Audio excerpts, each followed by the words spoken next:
Un jeune homme qui venait d'arriver dans son nouveau logement, enfin, dans sa nouvelle location, fit malheureusement une terrible découverte. Mais laissez-moi vous raconter. Antoine emménagea dans une petite maison en location. Un petit pavillon simple comme il y en a tant. Une décoration intérieure assez moderne, et il eut même le luxe de pouvoir avoir une petite cour privée. Le seul souci avec cette maison était qu'il y avait une petite odeur dans les chambres de l'étage. Les premiers jours, cela n'était pas spécialement dérangeant. Antoine n'y porta pas attention. Mais plus les jours passaient, et plus cette odeur étrange commençait à devenir de plus en plus insoutenable. Bien sûr, Antoine en fit part au propriétaire, mais qui n'en avait que faire de la situation de son locataire. Comme beaucoup de propriétaires sans scrupules, il n'était là que pour ramasser de l'argent et laissant Antoine se débrouiller par ses propres moyens. Au bout de plusieurs jours, Antoine n'en pouvait plus de cette situation. Mais il était impossible pour lui de déménager. Il fit donc une grande recherche dans sa maison, afin d'essayer de trouver la source de cette odeur. La source le conduisit rapidement au grenier, une salle qui, d'habitude, n'y entre jamais. Antoine ne s'est jamais senti à l'aise dans un grenier, aussi bien celui-là là, que celui de ses parents. Se savoir dans une salle mal éclairée et très poussiéreuse le mettait très mal à l'aise.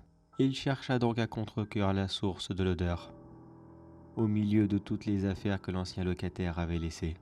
Il ne savait pas grand-chose de cet homme, juste qu'il était parti précipitamment et qu'il n'avait pas payé ses loyers en retard.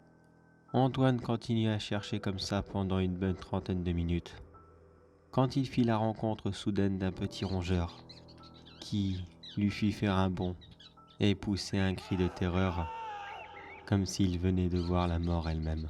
Antoine retourna en catimini dans son salon et attrapa son portable pour appeler les dératiseurs. Une chance pour lui, il put avoir un rendez-vous dans l'heure qui suivit. Il eut une énorme joie quand il les vit arriver. Il leur expliqua rapidement la situation, que le rat qu'il venait de voir se trouvait dans le grenier. Bien sûr, les exterminateurs pensèrent immédiatement que la source de l'odeur était probablement une colonie de rats. Antoine resta dehors comme cela, le nez plongé dans son téléphone, à s'imaginer déjà vivre dans une maison qui ne sentirait plus le rat crever. Mais au bout de plusieurs minutes, il entendit un énorme cri. Un cri de terreur, comme celui qu'il avait poussé tout à l'heure. Les hommes redescendèrent aussitôt et lui hurlèrent d'appeler la police. Antoine ne comprenait pas pourquoi la police pour des rats, et pourquoi ces hommes avaient-ils si peur. Tout en composant le numéro, Antoine leur demanda pourquoi une telle réaction. Les deux hommes répondirent juste qu'ils avaient trouvé un cadavre dans la cloison du mur, et que cela expliquait probablement l'odeur. La police arriva plusieurs minutes après. Quand il découvrit le corps dans la cloison, ils y découvrirent aussi ses papiers d'identité, dans ce qu'il restait de vêtements presque décomposés et rongés par la vermine. Il s'avérèrent que cet homme était l'ancien locataire qui y avait disparu. Il était recherché par sa famille depuis plusieurs mois maintenant et n'avait donné aucun signe de vie de lui jusqu'à aujourd'hui. Bien sûr, Antoine aurait pu être rassuré de se dire que ça y est, l'odeur allait enfin partir, mais il préféra retourner chez ses parents, car maintenant il se posait une nouvelle question. Qu'est-ce qui est arrivé à l'ancien locataire et pourquoi était-il caché dans la cloison du grenier?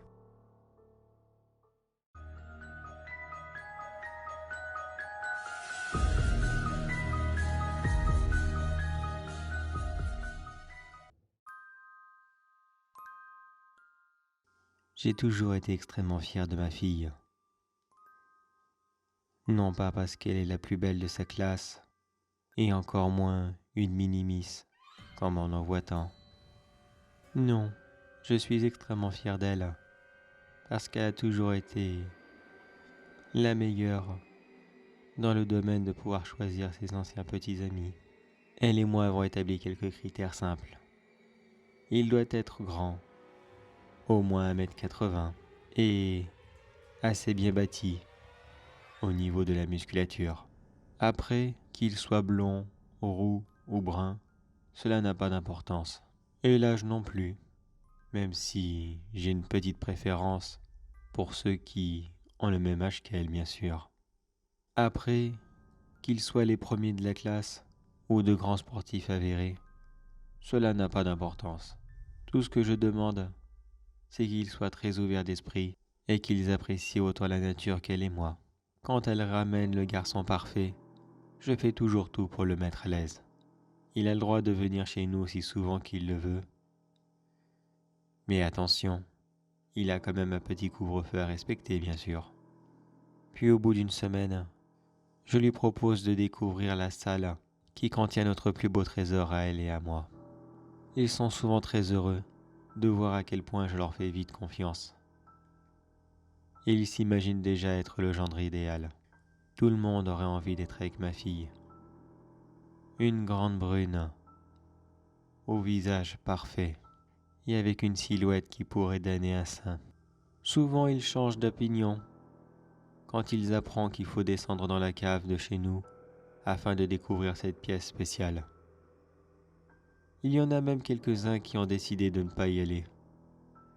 Mais, croyez-moi, quand ma fille fait le charme des petits yeux papillons, aucun d'entre eux ne dit non définitivement.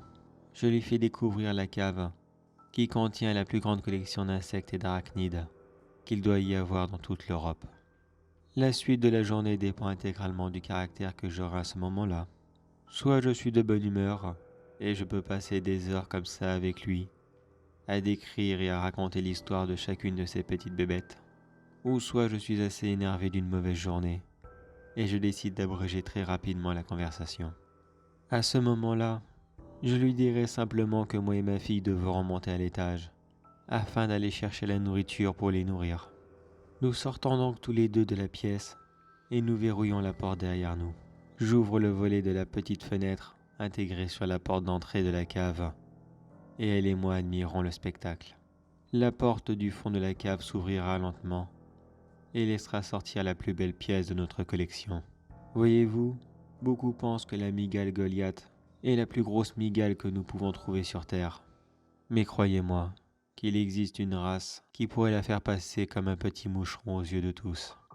J'adore voir ma magnifique créature attraper sa proie et la voir le dévorer aussi lentement que possible. Tous ces cris de douleur rajoutent un peu de piment à ce magnifique spectacle. Je ne regrette pas que nous ayons choisi d'arrêter de la nourrir avec des chiens. Il n'était pas aussi vivace et aussi énergique que tous ces jeunes garçons. Ma merveille prendra maintenant 2 semaines pour digérer intégralement son repas. Cela laissera le temps à ma fille de lui trouver autre chose à manger. Alors si vous aussi, vous respectez tous les critères, faites attention à ne pas croiser une belle jeune fille aux longs cheveux bruns et à la silhouette parfaite. Car sachez que même si les tarentules sont les plus impressionnantes, en réalité, les plus mortelles qui peuvent exister, ce sont bien sûr les veuves noires et leurs redoutables piqûres en plein cœur.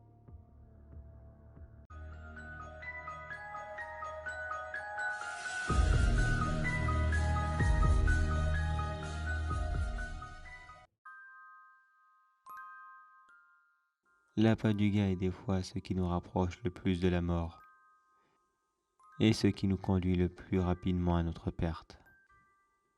Un jeune braconnier en fut malheureusement les frais. Ce jeune homme, pour arrondir ses fins de mois, décidèrent de braconner dans les forêts du nord de l'Amérique.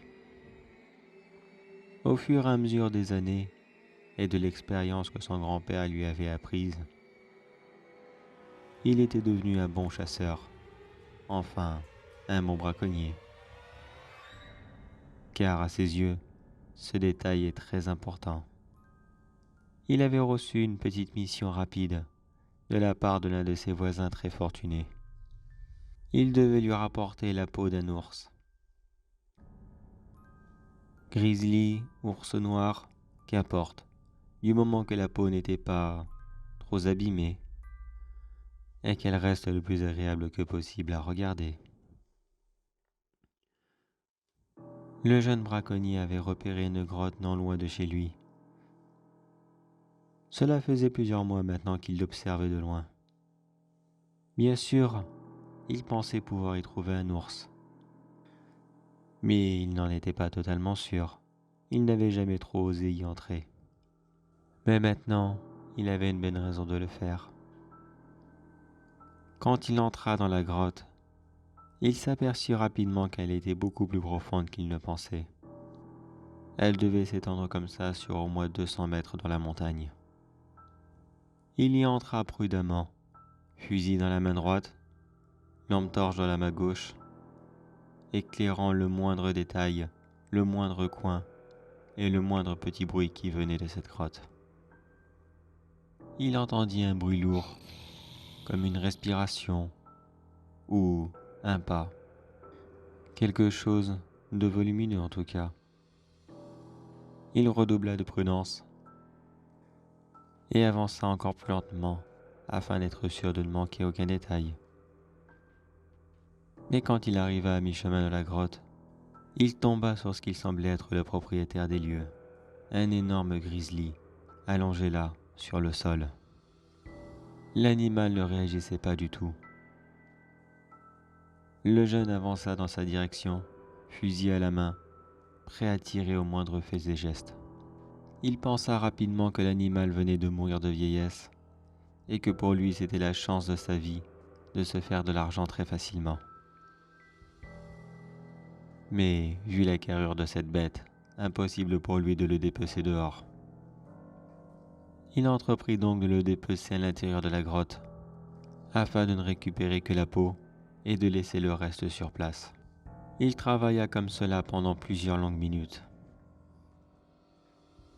Quand il finit de dépecer le dos, il commença à rouler lentement l'animal sur lui-même afin de l'ouvrir au niveau du ventre. Et c'est là qu'il remarqua un détail. L'animal avait d'énormes plaies au niveau du ventre, ce qui avait probablement causé sa mort. Mais qu'est-ce que c'était comme blessure? Il resta bloqué là un long moment, à y réfléchir, trop parfaite pour être des impacts de balles, et pas assez pour être des coups de couteau. Il est donc mort tué par un autre animal.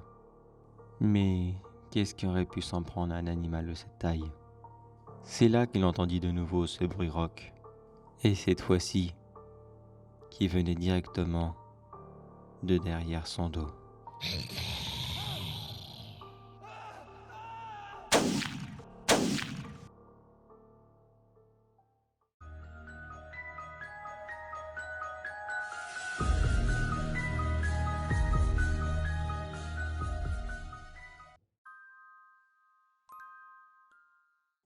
Est-ce que comme moi, vous aussi, vous adorez vous faire des sorties aux zoos? Voir tous ces animaux dans leur semi-milieu naturel, enfin du moins, le plus fidèlement reproduit que possible, y vivre et y grandir avec tous leurs autres congénères. On n'imagine pas une seule seconde qu'un drame pourrait y arriver. Mais cela arriva bien dans un grand parc d'attractions qui disposait de son mini-zoo personnel. Bien sûr, il n'est pas aussi diversifié que celui de Paris ou même de Berlin. Mais vous pourrez y apercevoir quand même quelques beaux spécimens. C'est ce que se dit l'un des employés du parc. Il voulut profiter de l'absence de son collègue qui gérait la partie zoo afin d'emprunter quelques petits spécimens qu'il pourrait revendre très facilement. Il entra donc dans la partie zoo du parc dans les alentours de 2 heures du matin. À cette heure-ci, même les animaux dorment. Un gigantesque silence régnait dans le parc. Cela lui donnait un côté creepy, morbide, effrayant. Mais bon, il n'était pas là pour s'attarder sur ce genre de détails. Il choisissa rapidement l'animal qu'il voulait embarquer avec lui. Car malheureusement pour lui, il ne pouvait pas prendre un spécimen de chaque. Il choisissa donc de prendre un petit babouin. Beaucoup de gens dans les grandes villes rêvent d'avoir un petit singe chez eux, et ils se doutent bien qu'ils n'auront aucun mal à le revendre rapidement. Il entra donc très rapidement dans l'enclos des babouins et il ramassa le plus rapidement que possible un petit bébé qui dormait bien tranquillement dans son nid. Il avait presque réussi son coup, entrer dans la cage, prendre le bébé et repartir discrètement. Il oublia malheureusement un petit détail. Ces petits animaux ont horreur d'être réveillés et de se retrouver dans les bras de quelqu'un d'autre. L'animal hurla de terreur, ce qui réveilla tous ses autres congénères. Congénères qui s'empressa directement de faire comprendre au jeune homme qu'il n'était pas le bienvenu et qu'il devait rendre immédiatement l'enfant. Mais il n'en fit rien, il continua son chemin et était bien déterminé à repartir avec l'animal en main. Voyant que leur menace n'avait servi à rien, 3 singes commencèrent à lui sauter sur les jambes et à le mordre au niveau des mollets. Le voleur hurla de toutes ses forces. Il commençait déjà à regretter d'avoir essayé de voler un animal qui possédait d'aussi grandes dents. La douleur le fit tomber sur le sol et il lâcha instantanément l'enfant. La douleur laissa rapidement place à la colère et il attrapa à 2 mains l'un des babouins qui lui avait sauté sur la jambe. Il serra le cou de l'animal de toutes ses forces et celui-ci rendit très rapidement l'âme. Il lança le corps du singe à l'autre bout de la cage et s'apprêta à en attraper un autre. Mais le geste de sa main se fut arrêté par 2 autres singes qui lui bondissaient instantanément dessus. Ces 2 nouveaux assaillants lui mordirent dans les mains et lui brisèrent 2 doigts. Le reste de la tribu lui sautèrent très rapidement dessus et mordirent aléatoirement sur le voleur. Très rapidement, sa main droite n'avait quasiment plus de doigts. Sa cage thoracique était percée, son nez arraché, ses yeux crevés et son entrejambe croqua rapidement sous les dents du plus gros individu. Pendant que le voleur se faisait mutiler de la sorte, son collègue responsable du zoo arriva pour fermer la porte des babouins et s'assit tranquillement sur un banc afin d'admirer le reste du spectacle.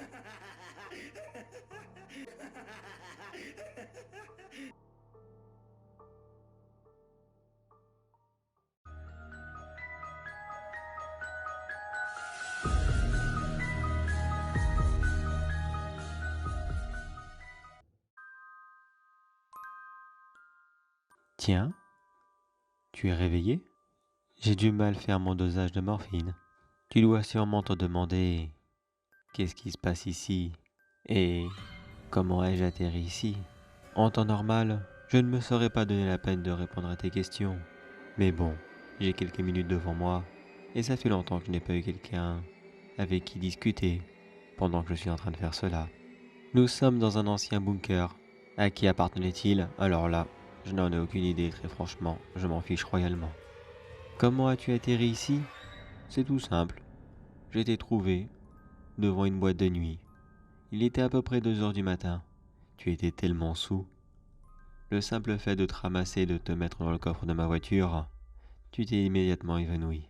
Et figure-toi que tu tombes bien. J'avais vraiment besoin de quelqu'un en ce moment.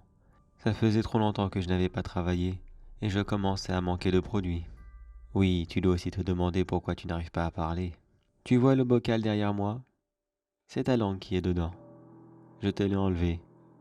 Bien sûr, je ne pensais pas que tu te réveilles, mais c'est une petite précaution que je fais à chaque fois. Un genre de petite collection, si tu préfères. Laisse-moi t'expliquer quelques petits secrets dans le domaine médical. Tu te doutes bien sûr que les grands hôpitaux du monde entier réservent toujours les dons d'organes à tous leurs clients VIP qui ont les moyens d'en payer 150 à la minute. Mais t'es-tu déjà demandé d'où venaient ces organes en question, qui pullulent en masse quand un VIP en a le plus besoin? Ils viennent ici et là, à travers le monde. Et c'est là que moi j'entre en scène. Je fournis un grand hôpital en Amérique. Je préfère taire le nom, mais de toute façon, tu n'as absolument pas besoin de savoir lequel est-ce.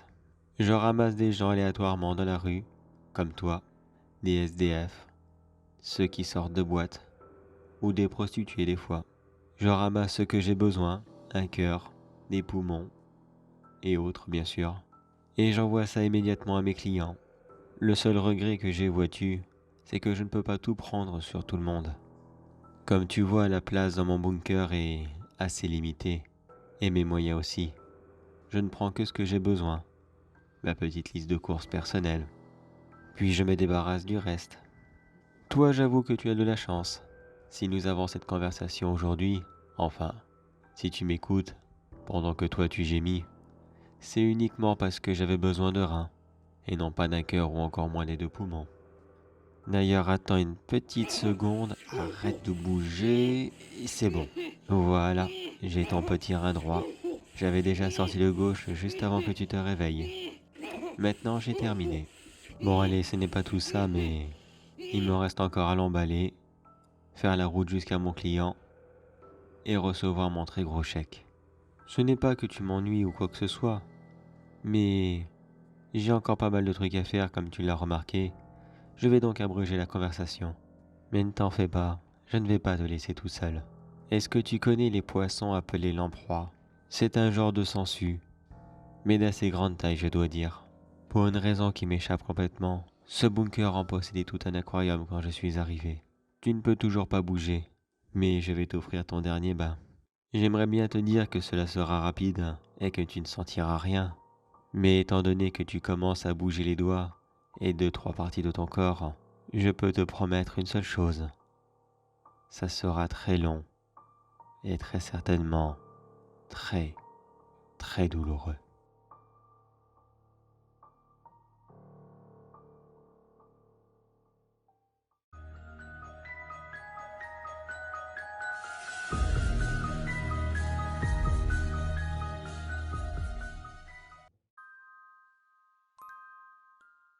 Dans une grande ville, dont je préfère taire le nom, car elle n'a absolument plus besoin qu'on ressasse le passé et qu'on lui rappelle cette période morbide. La ville avait investi dans un gigantesque parc d'attractions, mais pas n'importe quel thème. Il était sur le thème du cinéma. Une ou deux attractions par-ci par-là, mais surtout de gigantesques sculptures et animatronics tirées des scènes des plus grands films cultes. Un grand décor noir dans un bâtiment avec quelques Terminators qui se promènent dans un champ de bataille, frôlant quasiment le réalisme. De gigantesques arbres avec un mannequin passant d'arbre en arbre, avec comme bruit d'ambiance le cri mythique de Tarzan des films en noir et blanc. Une fausse plage de Normandie, avec quelques animatroniques allongés sur le sol, tentant d'avancer de quelques mètres. Et j'en passe, bien sûr. Le parc avait construit tellement de magnifiques décors qu'il en est très difficile pour moi de tous les évoquer. Mais l'engouement général des visiteurs était focalisé sur la tour de King Kong. Le dernier film venait juste de sortir, et tout le monde voulait revoir cette scène mythique, où King Kong grimpe sur le bâtiment et se bat avec les avions avant de s'écraser sur le sol. La fausse tour de plusieurs dizaines de mètres de haut et l'animatronics représentant King Kong étaient tous les deux là, mais l'animatronics du singe ne faisait que quelques mouvements du bras. Plusieurs visiteurs eurent quelques déceptions en voyant la simplicité du manège. Mais les ingénieurs du parc n'avaient pas le choix. Un animatronics de cette taille aurait été bien trop difficile à installer s'il aurait fait plus de mouvements. Mais le drame se produisit quand même. Après les nombreuses heures que les ingénieurs avaient passées afin d'essayer de fixer l'animatronics le mieux que possible sur la tour, il s'effondra sur le sol. Le géant singe de métal fit une chute d'une petite centaine de mètres et s'écrasa sur de nombreux visiteurs qui l'admiraient d'en bas. L'impact sur le sol fut si fort qu'ils s'entendirent dans l'intégralité du parc. Tout le monde arrivèrent sur place afin de voir ce qu'il s'était passé. Et tout le monde découvrit une scène des plus macabres. Le colossal singe de métal, qui avait été reproduit à l'échelle 1/1, tua plusieurs visiteurs sur le coup, ne leur laissant aucune chance de survivre. D'autres encore étaient là, prisonniers sous l'animatronics du singe, qui continuait à gesticuler le bras, rendant le sauvetage quasiment impossible. Les ingénieurs responsables de l'animatronics arrivèrent sur place plusieurs minutes après, afin d'essayer de l'éteindre. Ils travaillèrent le plus rapidement que possible, tout en continuant à écouter le cri et les souffrances de ceux qui restaient coincés en dessous et qui n'arrêtaient pas de demander à l'aide.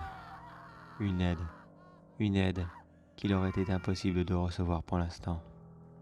Les témoins de la scène vous diront tous la même chose. Ils étaient là à voir ces pauvres gens qui tendaient le bras dans toutes les directions, suppliant tout le monde de venir les aider. Mais quand les ingénieurs réussirent à atteindre le singe, il était déjà trop tard pour beaucoup d'entre eux.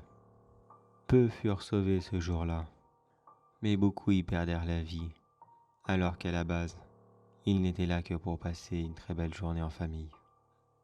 Le directeur du parc le ferma temporairement dans un premier temps, afin d'essayer de calmer la foule en colère, qui exigeait réparation.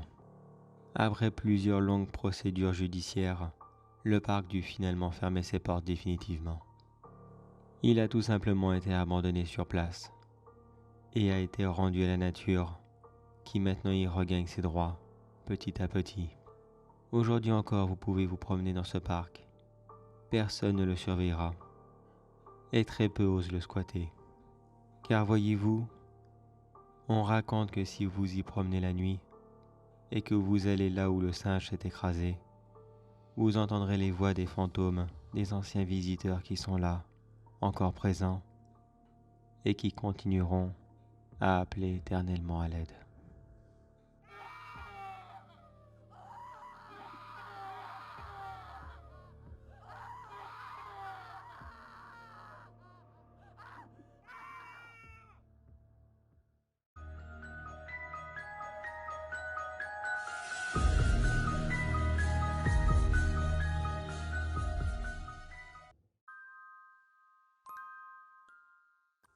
Le nombre de disparitions et d'attaques d'animaux ne cessait d'augmenter.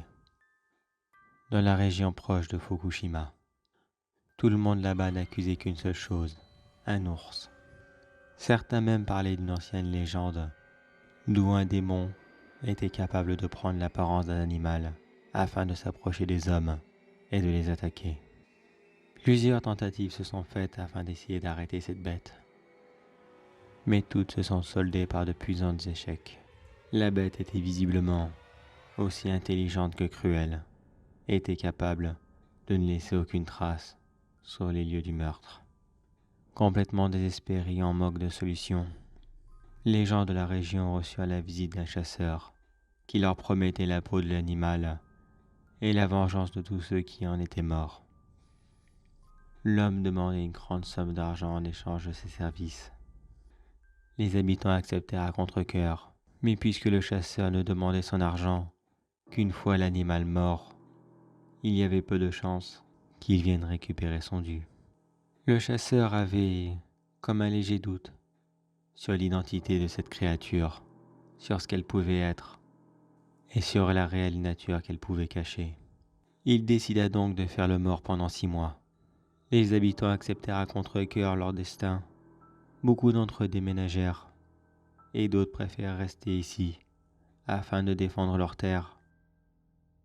Une dizaine de morts supplémentaires se sont accumulées depuis le départ du chasseur. Il n'annonça à personne qu'il faisait son grand retour et commença à chasser la bête dans la plus grande des discrétions. Il commença par poser des pièges, assez simples dans un premier temps.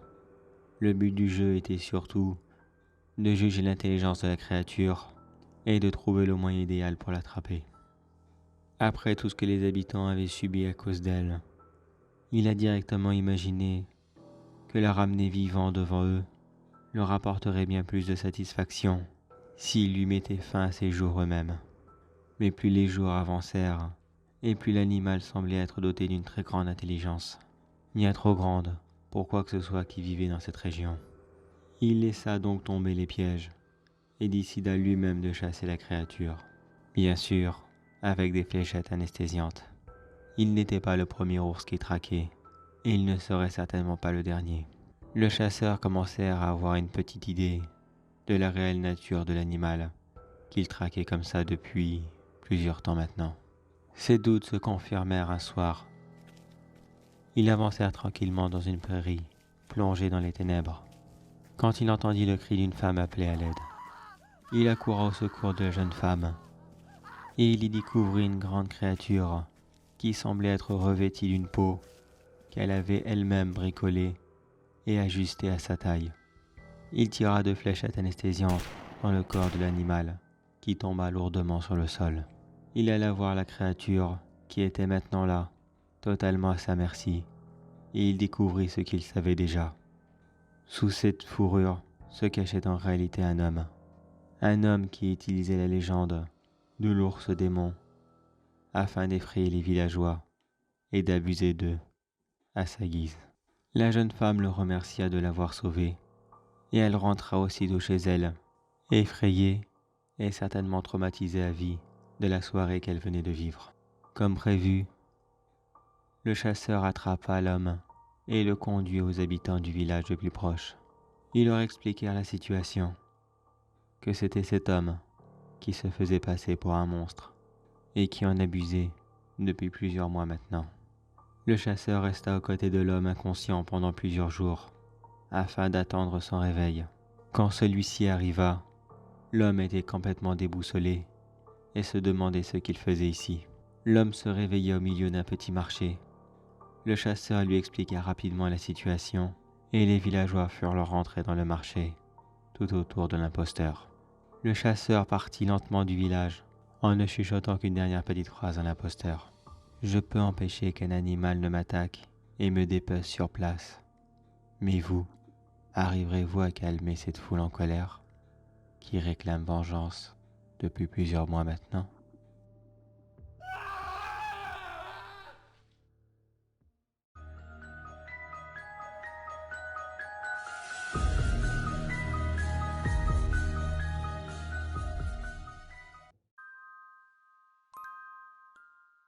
Nous avons tous une célébrité que nous adorons plus que tout au monde. Que ça soit un chanteur, un acteur ou bien d'autres domaines encore, nous avons chacun notre héros, celui que nous aimerions ressembler et que nous envions tellement le succès qu'il mérite tant. Mais il arrive bien souvent que tout ce petit monde fasse des mauvais choix eux aussi. Je veux bien sûr parler d'un choix financier, un mauvais placement en bourse, une mauvaise transaction ou encore une dépendance à un produit peu légal mais qui pourtant revient à une fortune. Pour ce genre de situation, les célébrités ont souvent 2 choix. Soit ils se lancent un grand coup de boost et relancent leur carrière afin de renflouer leur caisse, ou comme beaucoup encore, ils participent dans des pubs et essayent de tirer le plus possible de leur image. Je pourrais vous citer énormément d'exemples de publicités où de grands acteurs que nous avons l'habitude de voir passent pour de personnages complètement ridicules. Mais nous ne sommes pas là pour les réciter, bien sûr. Mais il existe une publicité qui aurait dû passer il y a bien des années de cela, mais qui n'a jamais été montrée à la télé. La publicité était destinée à une marque de bonbons, dont je ne citerai pas le nom, qui lançait une nouvelle gamme de produits. Les bonbons Raptor.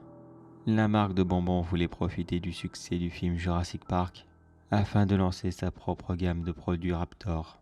La célébrité qui passa dans cette publicité ne devait quasiment pas se montrer. Elle ne devait que chanter une petite musique nulle et danser une chorégraphie digne d'un enfant de 5 ans. La célébrité qui normalement ne devait pas être reconnue dans cette pub avait quand même toutes les chances d'être découverte à cause de sa voix qui était totalement reconnaissable même sous le costume. Une demi-douzaine de personnes avaient participé à la publicité qui avait été tournée en plein milieu de l'usine mère de la marque de bonbons. Quelques jours après le tournage de la publicité et une semaine avant sa diffusion sur le petit écran, les 6 membres du personnel qui avaient géré le tournage de la pub avaient été retrouvés dans les vestiaires pour hommes de l'usine, tous morts. D'après les experts en charge de l'enquête, ils seraient morts à coups de hache, la même hache qui devait servir à la base afin d'aider le personnel en cas d'incendie de l'usine. Aucun indice n'a été trouvé sur place ce jour-là, juste un enregistrement audio de quelqu'un qui ne cessait de répéter « Jamais, jamais, jamais il ne doit savoir, jamais ils ne sauront qui était derrière le Raptor ». Bien sûr, la police en a directement déduit que la célébrité qui avait tourné dans la publicité devait être le tueur de ces 6 personnes. Mais il aurait été impossible de savoir exactement qui participait à cette publicité et qui était ce fameux Raptor tueur. La publicité ne vit donc jamais le jour, afin d'étouffer l'affaire et que la marque n'en souffre pas. Aujourd'hui encore, cette célébrité est là. Elle continue à tourner ses films, à chanter ses chansons ou à faire bien d'autres choses encore. Et maintenant je vous pose la question, est-ce que si votre idole aurait été sous ce costume de Raptor, continueriez-vous à l'apprécier autant? Ou alors le verriez-vous comme il est réellement?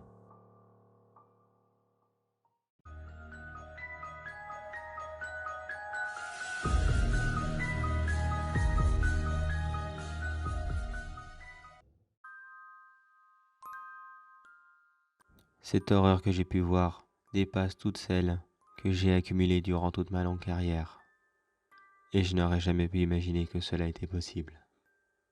Je suis agent de police. Je suis affecté dans la Bolivie, plus exactement dans la grande ville de La Paz.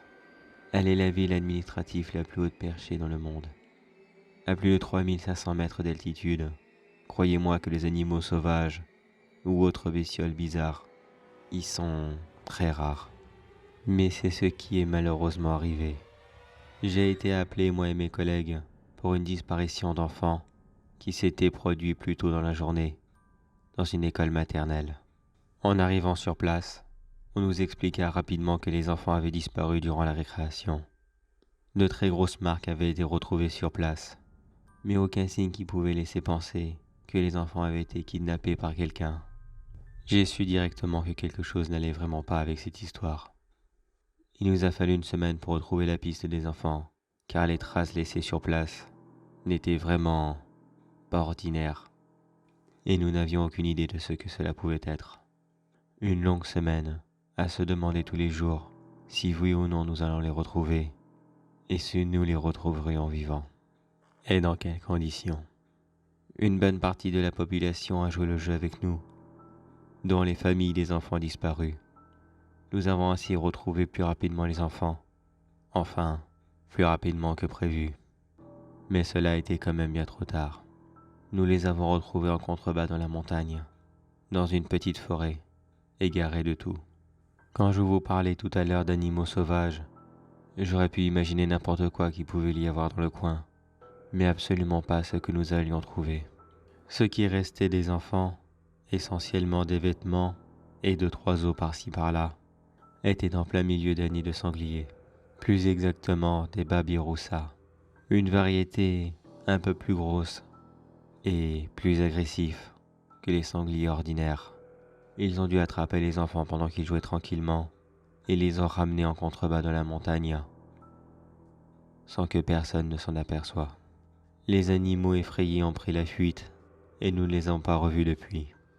En temps normal, je suis censé appeler un gardien de zoo ou je ne sais encore quels services municipaux afin de venir chercher ces animaux, mais je crois que la population locale a bien le droit de se venger un peu de ces prédateurs qui étaient vraiment là au mauvais moment. Et puis de toute façon, je ne vous cacherai pas que je n'ai même pas l'envie de faire quoi que ce soit. Je me joins à la population. Je n'ai qu'une seule envie, c'est de voir ces animaux morts. Je suis maintenant là, dans mon bureau, à attendre patiemment des nouvelles de ces animaux. De préférence, de mauvaises nouvelles pour eux. Mais je ne suis pas idiot. Je sais très bien que ces animaux se reproduisent très vite. Certes, ce groupe sera mort, mais combien d'entre eux rôdent encore dans la ville et dans ses environs? Je crains que malheureusement, les affaires de disparition dans la ville de Paz ne font que commencer.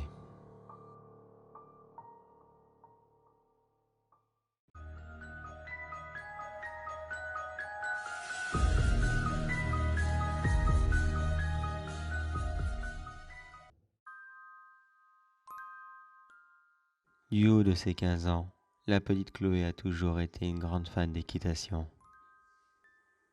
Elle a passé toute sa vie à grandir avec les chevaux, et elle les apprécie bien plus que les hommes, sûrement même bien plus que sa propre famille. Quand elle galope sur la plage, elle ne peut s'empêcher d'imaginer une seule chose, de voir ce qui représente pour elle la perfection chez les chevaux. Pour elle, la perfection serait une licorne de couleur blanche se promenant le long de la plage, la même plage qu'elle se promène en ce moment. La voir libre et galopant au gré de ses envies. Bien sûr, elle savait bien que cela n'était qu'un rêve et que jamais elle ne le verrait. Mais un jour, alors qu'elle se promenait seule sur la plage, elle aperçut ce qui lui semblait de base comme un grand cheval blanc. Elle se rapprocha prudemment de lui, de peur de le faire partir.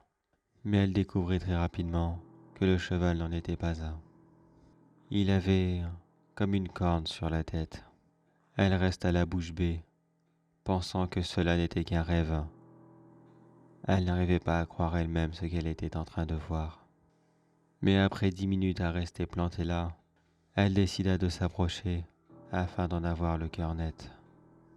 L'animal remarqua rapidement sa présence et resta là, à la fixer. Chloé avança prudemment près de l'animal, ne sachant pas comment réagir en cas où. Mais la licorne restait là, bien sagement en la regardant avancer. Comme si son calme était une invitation et qu'elle l'autorisait à venir se rapprocher. Chloé continua à avancer dans la direction de l'animal, jusqu'à ce qu'elle puisse tendre le bras afin de lui caresser le museau. D'abord, elle passa lentement ses doigts, puis elle posa sa main afin de la faire glisser jusqu'au haut de la tête de l'animal, qui devait visiblement apprécier le geste. À ce moment, Chloé vivait le plus grand bonheur de toute sa vie. Elle ne pouvait s'imaginer de voir un tel spectacle et d'avoir la chance d'y être seule afin de ne pas être dérangée. On peut même dire qu'à cet instant, elle vivait certainement le plus beau moment de toute sa vie. Enfin, du moins, c'est ce qu'elle pensait pendant les quelques premières minutes. Soudainement, l'animal attrapa Chloé par le bras avec sa bouche. Elle la mordit de toutes ses forces afin de l'empêcher de s'enfuir, pendant que Chloé hurlait de douleur et appelait à l'aide. Sous les yeux effrayés de la petite, l'animal changea rapidement de forme, afin de devenir une hideuse créature, dont les poils ressemblaient plus à des algues en décomposition, et son visage devena celui d'une créature extrêmement hideuse. Le monstre ne lâcha pas Chloé et l'emmena avec elle dans l'océan. Il n'a fallu que quelques instants pour que Chloé passe du plus beau moment de sa vie à une mort des plus brutales. Malheureusement pour elle, elle apprendra quelque chose durant cette journée, et même la dernière chose qu'elle apprendra de toute sa vie. Oui, les licornes n'existent pas. Bien d'autres monstres encore plus hideux existent bel et bien. Et ils sont là, à guetter les mouvements d'une petite fille, trop innocente et beaucoup trop imprudente pour se méfier d'une créature qui à la base semblait être magnifique, mais qui cache une monstrueuse réalité.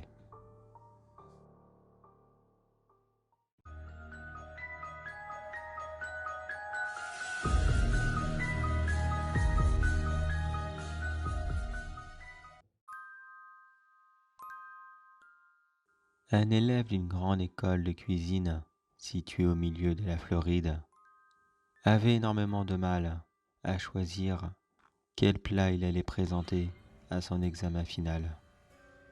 Il passa de longues soirées seul dans les cuisines de son école afin de préparer un plat qui serait digne de ce qu'il pensait être un grand talent. Mais tout ce qu'il préparait n'était jamais à son goût.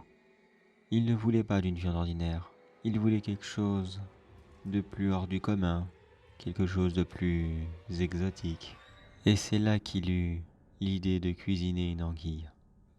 L'école n'en disposait pas à ce moment. Et il profita donc de la faune locale et choisit d'aller attraper sa propre anguille dans les marécages. Il se débrouillait bien dans la pêche. Il pensait donc que cela ne serait pas très difficile. Une fois arrivé dans le marais, il passa plusieurs heures à essayer de choper des anguilles à main nue. Après plusieurs heures de tentatives, il regretta de ne pas s'être arrêté dans un magasin de pêche afin d'acheter au moins le minimum. Après ce qui lui semblait être le millième échec, il perdit son sang-froid et commença à taper aléatoirement sur tout le décor qu'il y avait autour de lui, afin de calmer ses nerfs. Vous pourrez dire maintenant qu'il n'avait peut-être pas de chance, ou qu'il devait avoir un très mauvais karma, car sa petite crise de colère lui fit perdre l'équilibre en élau de pierre et lui fit tomber tête la première dans l'eau, s'en assommant sur le cou. Il flotta comme cela au-dessus de l'eau et fut entraîné par le faible courant qui l'emmena à plusieurs kilomètres de son école. Il se réveilla dans les alentours de 10 heures, l'heure à laquelle il devait aller se coucher afin d'être prêt pour le concours du lendemain. C'était sa montre qui l'avait prévenu de l'heure qu'il était, du moins le réveil de sa montre. Totalement déboussolé et ne comprenant pas ce qui lui était arrivé, il ouvrit lentement les yeux et tenta de se relever. Mais il ne put réussir à se relever. Il n'avait quasiment aucune force. Il se demanda pourquoi il était devenu si faible et pourquoi le simple fait de lever la tête était un effort digne des Jeux Olympiques.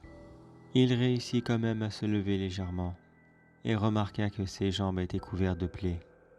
Des plaies dont des quantités astronomiques de sang en sortaient, et plusieurs poissons, comme des anguilles et autres carnassiers, étaient accrochés à lui, en train de le dévorer.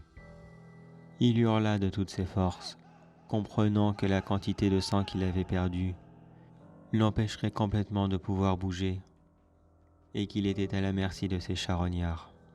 Il resta comme cela pendant plusieurs longues minutes. Il s'imaginait déjà mort, allongé là dans quelques centimètres d'eau, et se faisant dévorer parce qu'il avait à la base prévu de cuisiner lui-même. C'est alors qu'il entendit quelqu'un marcher dans sa direction. Il tourna légèrement la tête et vit une grande silhouette s'approcher de lui. Il ne la voyait pas très bien avec l'obscurité qui était tombée, mais il discernait quand même un homme de très grande taille qui commençait à retirer les poissons accrochés aux jambes du jeune homme. Le jeune débarrassé de ses mini-prédateurs se sentit rassuré et sauvé. L'homme le ramassa, le mit sur son épaule et le conduisit à ce qu'il semblait être une vieille camionnette.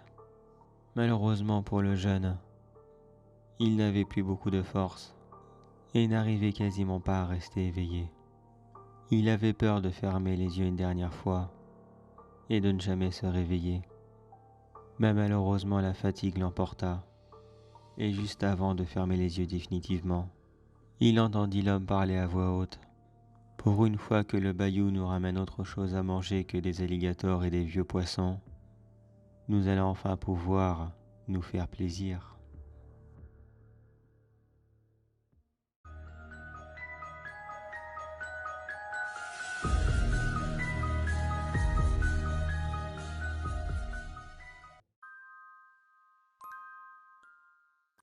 Un groupe de 3 amis était parti visiter la forêt de Brocéliande.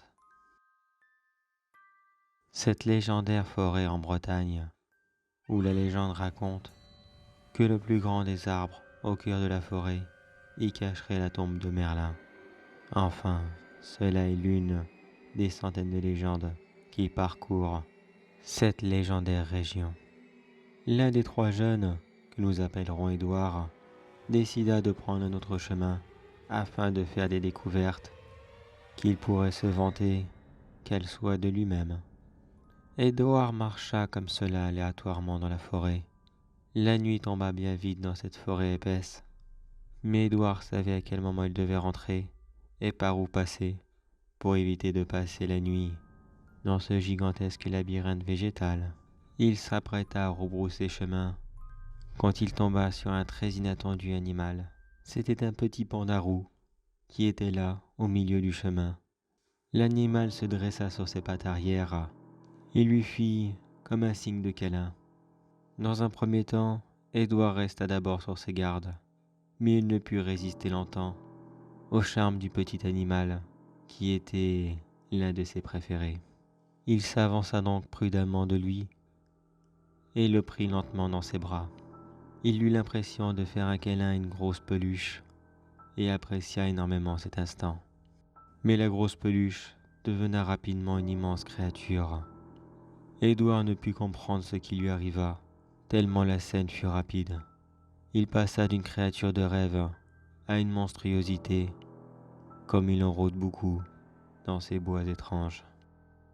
Les deux amis d'Édouard, pendant ce temps, continuaient à avancer sur un autre sentier non loin de là, quand ils entendirent leur ami hurler au loin. Surpris et effrayés, ils coururent dans sa direction afin de voir s'il avait des problèmes. En arrivant sur place, ils ne découvrirent qu'un corps déchiqueté et totalement irreconnaissable. Mais ils reconnurent rapidement le sac à dos de leur ami, qui lui aussi était dans un bien triste état. Complètement paniqués et ne sachant pas quoi faire, ils commencèrent à prendre leur téléphone afin d'appeler les secours. Mais bien sûr, il n'y avait pas de réseau dans cette épaisse forêt. Ils décidèrent donc de retourner à leur voiture pour aller chercher de l'aide. Mais sur le chemin du retour, ils tombèrent nez à nez avec un petit koala qui était leur animal préféré.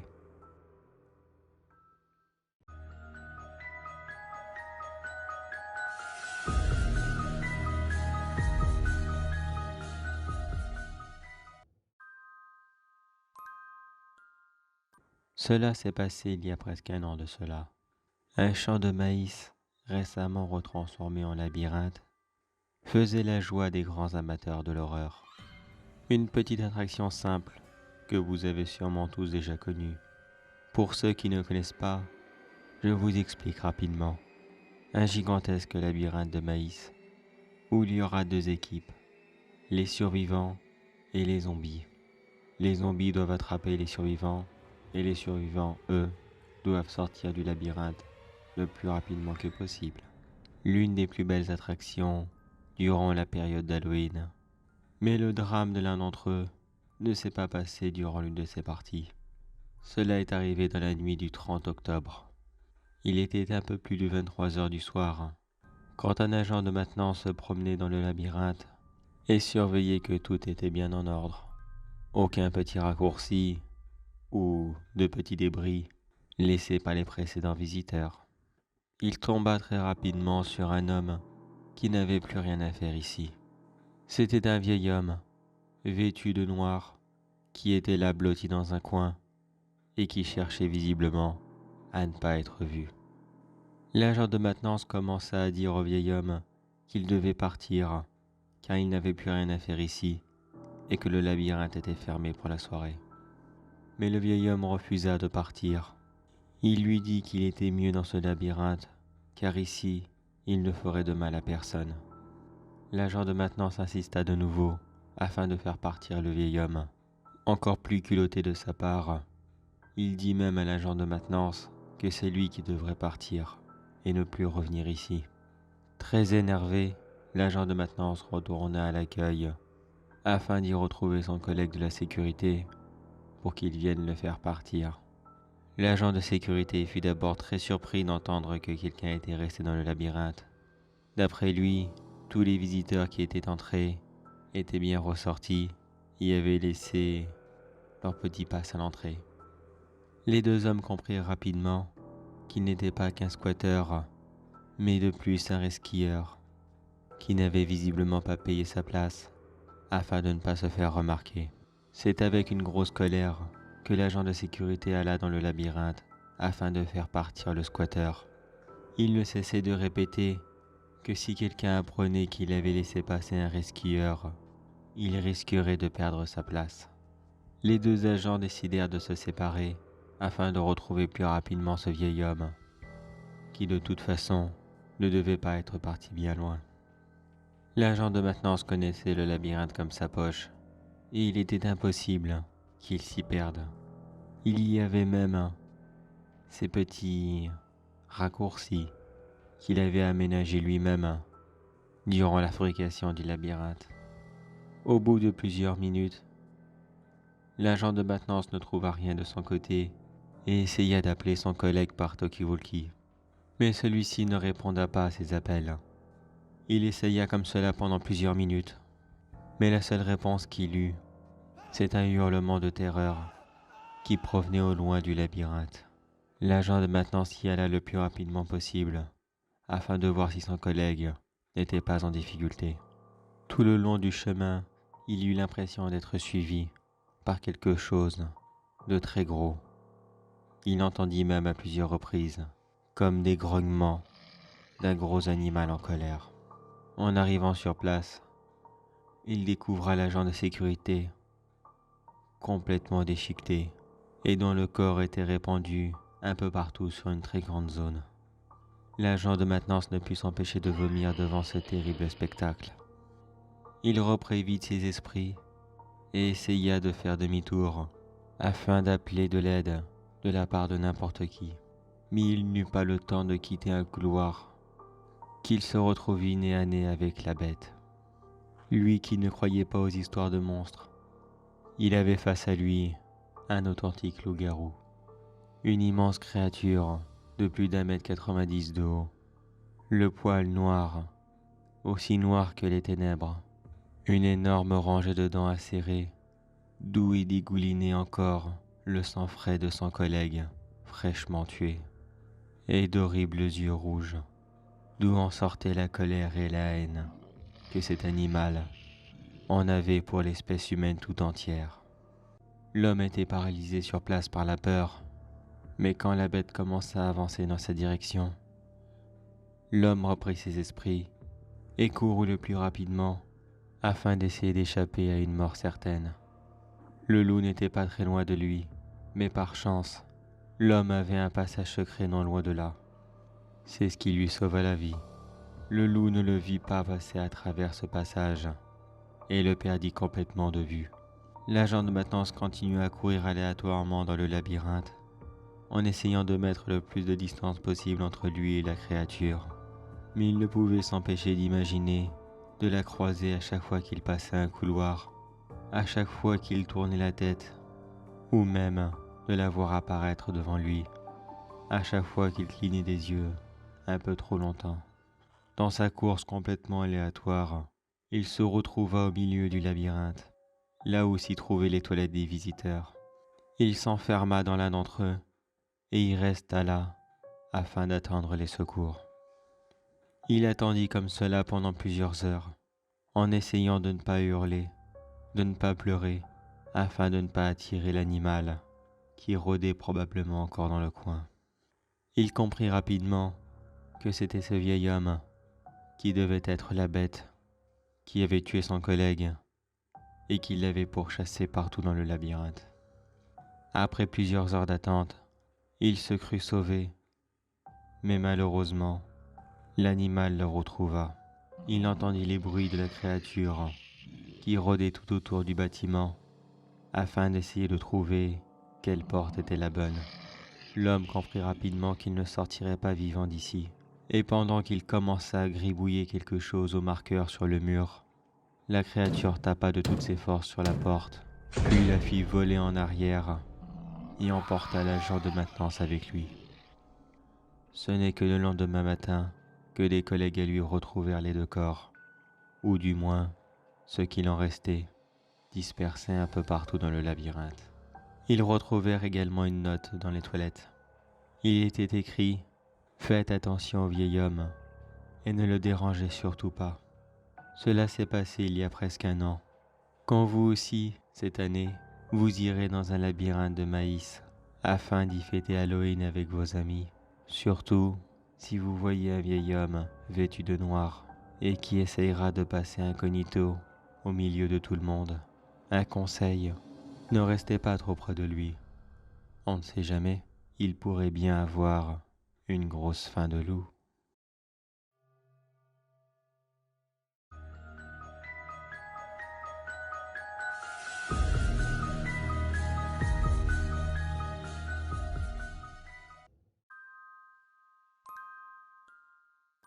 L'urbex. Une mode d'explorer le passé pour des lieux perdus de tous et qui pourtant ne l'ont pas mérité. C'est ce que se disait Charles, qui décidèrent de se lancer dans l'aventure il y a peu de temps de cela. Charles avait découvert le bâtiment parfait pour sa première urbex. C'était un ancien hôpital. Il n'avait rien de bien spécial. Il n'avait ni abrité les plus grands psychopathes du monde, ni les plus grands malades, et encore moins les patients d'une peste ou d'une maladie des plus énigmatiques. Avant de s'y rendre, Charles fit beaucoup de recherches sur cet hôpital. Il avait simplement été abandonné à cause de son mauvais positionnement, qui à la base devait servir comme coin tranquille pour les patients. Mais le manque d'accès à l'hôpital, de vétusté à l'équipement et au bâtiment lui-même, et surtout l'ouverture d'un autre hôpital, bien plus performant que celui-là, ont eu raison de lui, et il a tout simplement mis la clé sous la porte. Charles pensait avoir fait une énorme découverte avec cet ancien hôpital qui était à peine trouvable sur le net. Il se lança donc un bon matin, caméra pour les souvenirs, petite carte de la zone et tout l'équipement pour une première urbex. L'hôpital n'était pas très loin de chez lui, mais les routes pour y accéder étaient complètement reprises par la végétation et sa voiture ne l'emmena pas jusqu'au bout du chemin. Il fit donc le reste du parcours à pied, ce qui malheureusement le fit retarder sur son programme. Un peu déçu de lui-même, car n'ayant pas ce qu'il faut pour visiter de nuit, Charles savait que son urbex serait malheureusement écourté. Il décida donc de ne pas visiter certaines parties du bâtiment, comme le dernier étage, qui par manque d'entretien serait certainement très fragile et trop dangereux pour aller visiter. Il entra prudemment dans l'ancien bâtiment et y découvrit une végétation épaisse qui, visiblement, avait repris ses droits. À l'exception des plantes, le bâtiment était complètement vide. Seuls quelques chaises et autres mobiliers traînaient là par-ci par-là. Mais de toute façon, Charles connaissait bien la règle de l'urbex. On visite, mais on ne prend rien du tout. Après plus d'une demi-heure de visite, Charles fit une rencontre. Il ne s'attendait absolument pas.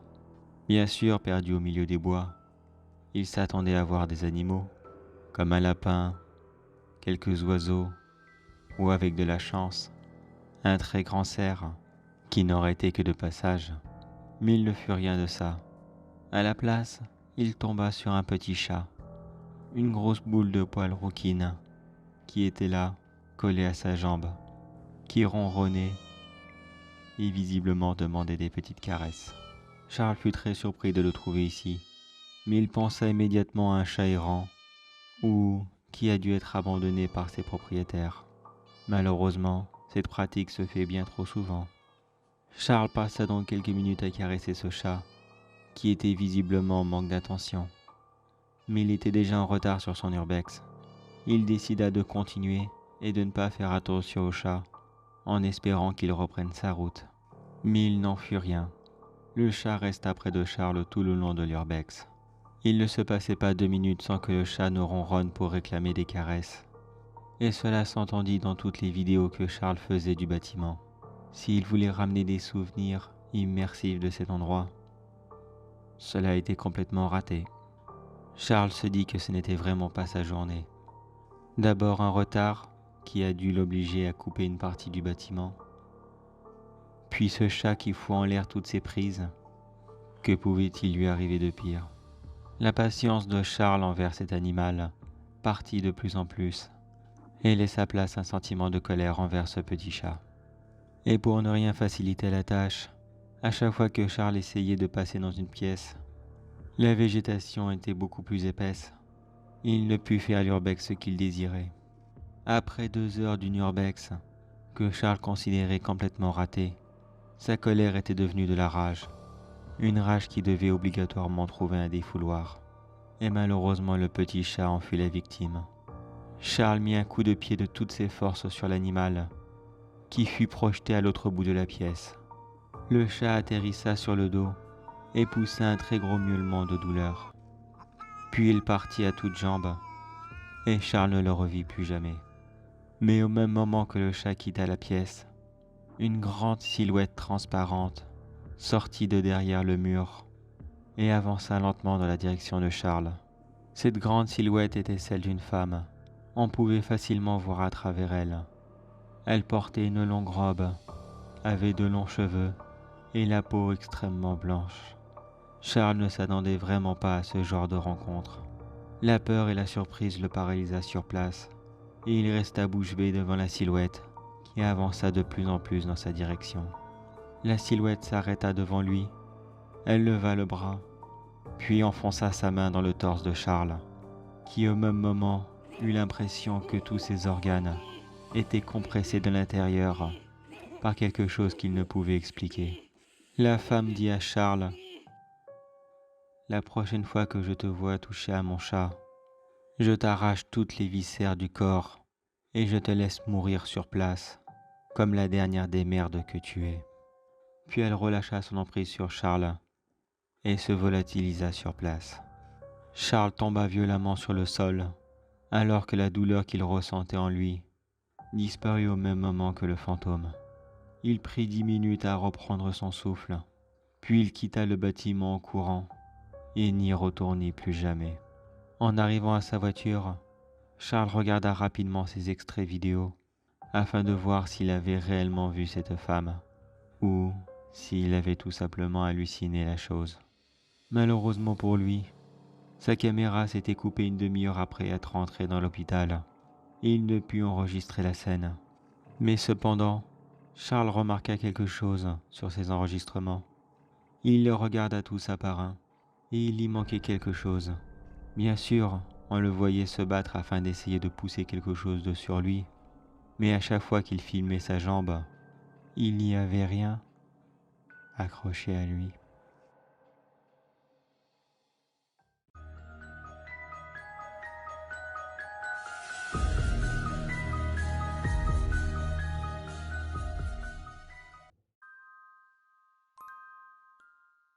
Laissez-moi vous raconter la triste histoire de Lucas, lui qui a toujours vécu dans l'angoisse et la peur de la mort. Lucas n'avait rien de spécial, il était un jeune homme, comme des centaines d'autres. Il n'avait malheureusement pas de travail et dépendait essentiellement du RSA afin de subvenir à ses besoins. Car Lucas a un petit souci qui le ronge depuis sa tendre enfance. Depuis toujours, Lucas voit un énorme animal, comme une grosse panthère noire, qui est là, toujours dans le coin, à le surveiller, H24. Plus jeune, Lucas ne portait pas attention à cet animal. Quand vous voyez la même chose depuis toujours, vous ne vous posez pas spécialement de questions. Vous pensez juste qu'elle fait partie du décor ou que c'est l'animal de la famille. Mais à l'âge de ses 10 ans, la panthère a commencé à devenir un peu plus agressif envers Lucas. Elle commença à quitter le coin de la pièce où elle était toujours cachée afin de se rapprocher de lui et le surveiller de beaucoup plus près. Vu de plus près, le visage de cette panthère semblait beaucoup plus agressif et menaçant. C'est à ses 15 ans que la panthère commença à se mettre au pied du lit de Lucas pendant qu'il dormait, jusqu'à ce qu'il se réveille le lendemain et retourne dans son coin 1 minute après qu'il se soit réveillé. Les grognements forts et rauques de cet animal le mettaient toujours très mal à l'aise, surtout les nuits qui devenaient de plus en plus difficiles à supporter.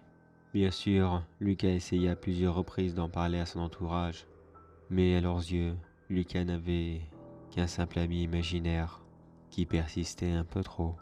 Se sentant totalement seul, Lucas décida à ses 18 ans de partir de chez lui afin de vivre dans son propre appartement. Un appartement très modeste, dû au peu qu'il avait. Mais ici au moins, personne ne le traitait de menteur ou ne le prenait pour un fou. Certes, il ne pouvait pas recevoir d'aide contre cette panthère qui était toujours là et qui n'avait pas manqué de suivre Lucas dans son nouveau logement. Mais de toute façon, il n'avait jamais eu d'aide. Alors en quoi cela allait-il changer aujourd'hui? Un dernier soir, alors que Lucas dormait tranquillement, avec toujours cette panthère à côté de lui, il ressentit une énorme gêne sur le torse. Et quand il réussit à ouvrir les yeux, c'était la panthère qui était là, avachie sur lui et qui était à 2 doigts de le mordre, mais qui ne le faisait pas, pour une raison qui ne regarde sûrement que elle. La panthère resta comme cela pendant 10 minutes, puis elle retourna dans son coin et passa le reste de la nuit à surveiller Lucas, afin qu'il ne tente pas de s'enfuir. Le lendemain, Lucas essaya de faire un tour au parc, alors que la panthère était sur son canapé, à surveiller ses moindres faits et gestes. Bien sûr qu'il eut l'autorisation de partir, mais l'animal l'accompagna pour le surveiller, et elle le surveilla de très près. Lucas resta le plus longtemps possible dans le parc, afin d'essayer de méditer sur comment essayer de se débarrasser de cette panthère, ou si il devait simplement mettre fin à ses jours, afin qu'elle ne puisse plus jamais le surveiller, et qu'il puisse être tranquille à jamais. Pris dans ses songes, Lucas remarqua rapidement que la panthère ne le suivait plus. Elle s'était posée sur un banc et est restée complètement immobile. Elle ne le surveillait même pas. Pour la première fois depuis toujours, cet animal avait l'air de voguer à d'autres occupations et avait laissé le pauvre Lucas tranquille. Lucas voulait profiter de ce moment de tranquillité, mais il trouva ce moment beaucoup trop beau pour le laisser s'échapper. Il fit le tour du banc, de façon à que la panthère ne le voie pas. Il s'approcha tout doucement par derrière et sortit un couteau qu'il avait toujours dans sa poche depuis son 15e anniversaire, là où pour lui, il était grand temps d'avoir quelque chose pour se défendre, au cas où le pire devait arriver. Jusqu'à la dernière seconde, la panthère ne fit pas attention à Lucas, qui en profita pour la poignarder à plusieurs reprises. L'animal hurla et prit la fuite en courant. Lucas, de son côté, courut dans la direction opposée et essaya de rentrer le plus rapidement à son appartement. Tout du long du chemin, il s'imaginait déjà libre, libre de cette créature qui ne cessait de le tourmenter et qui aurait bien failli être la cause de sa mort. Mais sa joie fut de courte durée, quand en arrivant chez lui, il découvrit la panthère, toujours allongée sur le canapé, et qui l'attendait impatiemment. L'animal n'avait aucune blessure et semblait être très énervé que Lucas ait pris autant de temps à se promener. Ne comprenant pas ce qu'il venait de se passer, Lucas retourna à sa vie habituelle et fit attention à ne pas énerver la panthère, afin d'être sûr qu'elle ne se venge pas de la tentative de meurtre qu'il lui avait infligée quelques minutes plus tôt. La même chose se reproduisit le lendemain, mais cette fois-ci, c'était dans un grand magasin. Comme pour la veille, la panthère vaqua à d'autres occupations et ne fit absolument plus attention à Lucas. Il se dit bien sûr que la première fois avait échoué et qu'il n'aurait certainement pas plus de chance aujourd'hui, mais qui ne tente rien à rien. Il s'élança aussi rapidement que possible sur la panthère. Il la poignarda de nouveau à plusieurs reprises. Cette fois-ci, elle n'eut pas le temps de hurler. Elle tomba lourdement sur le sol et ne bougea plus un seul muscle. Les autres clients du magasin hurlèrent devant la scène macabre qui venait de se passer devant eux. Pris de panique, Lucas prit la fuite et fit d'abord un grand tour de la ville, afin d'être sûr que personne ne le suivît jusqu'à chez lui. Mais une fois encore, en arrivant chez lui, la panthère était là, toujours aussi agacée de le voir rentrer aussi tard, et qui semblait bien avoir envie de lui faire énormément de mal. Pendant une semaine entière, Lucas tenta d'assassiner la panthère 1 à 2 fois par jour durant ses sorties quotidiennes. Mais à chaque fois, le scénario était toujours le même. Il la poignardait, il rentrait chez lui et elle était là à l'attendre. Finalement, Lucas renonça à se débarrasser de cet animal et décida que c'est lui qui devrait quitter ce monde, afin de ne plus jamais la voir. Il se prépara chez lui à se donner la mort par pendaison. Une chance pour lui, son vieil appartement disposait d'une poutre apparente qui ferait largement l'affaire. La corde en place, il réunissa tout son courage et se prépara à faire le grand saut.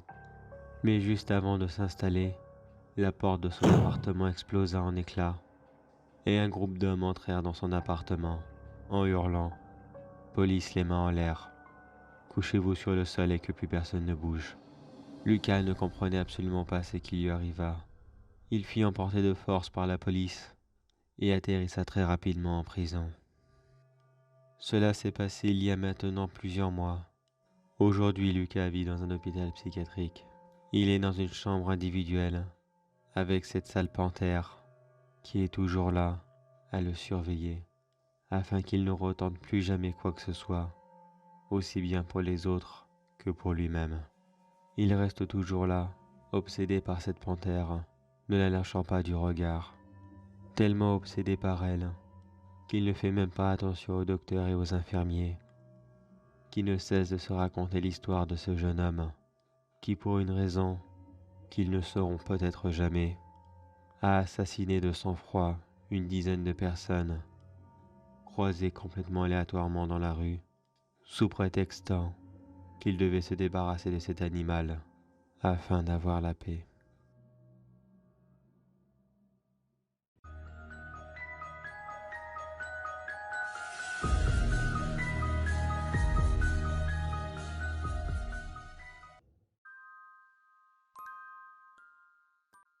Connaissez-vous l'affaire du tueur de chevaux? Les médias en ont tellement parlé. Mais savez-vous d'où cela a-t-il démarré? D'un petit village du Pays-Bas. Seulement quelques attaques avaient été enregistrées. Et elles n'étaient pas spécialement violentes, sans grande gravité. À défaut de réussir à trouver l'agresseur des pauvres animaux, les fermiers décidèrent de protéger eux-mêmes leurs animaux, car la police en était visiblement incapable. C'est d'ailleurs pendant l'une de ces rondes qu'un vieil éleveur du village assistèrent à l'une de ces attaques. Il devait être 3 heures du matin quand le vieil homme entendit un bruit venant de l'un de ces animaux qui devait visiblement souffrir. Ils se rendirent sur place aussi vite que possible et ils insistèrent à l'une des plus atroces mises à mort qu'il n'avait jamais pu voir de toute sa longue vie. L'animal était allongé par terre, les pattes attachées entre elles et ne pouvant que légèrement se débattre, sûrement à cause d'une puissante drogue que l'animal venait sûrement de recevoir. Un grand homme vêtu de noir se tenait debout devant lui. Il commença à parler dans une langue que le vieil homme ne comprenait absolument pas. Latin ou vieux grec ancien, aucune idée. Ce petit discours dura très peu de temps. Puis ils se penchèrent sur l'animal et commencèrent à lui enfoncer un énorme couteau dans le bas de la gorge jusqu'à descendre jusqu'au bas-ventre pendant que l'animal continuait à hurler et hurler de plus en plus fort. L'homme commençait à retirer des organes du corps de l'animal fraîchement éventré et reprenait son monologue incompréhensible. Devant cette vision d'horreur, le vieil homme ne put s'empêcher de vomir et rendir en quelques secondes l'intégralité de son dîner. Avec ce raffut, le vieil homme interrompit l'homme en noir, qui regarda rapidement dans sa direction et qui prit la fuite dans les ténèbres de la nuit. Quand le vieil homme reprit ses esprits, la seule chose qu'il pouvait faire était d'abréger les souffrances de l'animal, qui continuait à hurler, enfin du moins, à hennir sa douleur. C'est avec une grande tristesse et une énorme colère que le vieil homme tirèrent dans l'animal, afin de mettre fin à sa vie. Puis il rentra chez lui en repensant à tout ce qu'il avait vu. Le lendemain, il fit part à ses amis éleveurs de tout ce qu'il avait vu la nuit précédente et les mit en garde contre cet homme mystérieux qui vaut un culte mystérieux à la souffrance des animaux domestiques.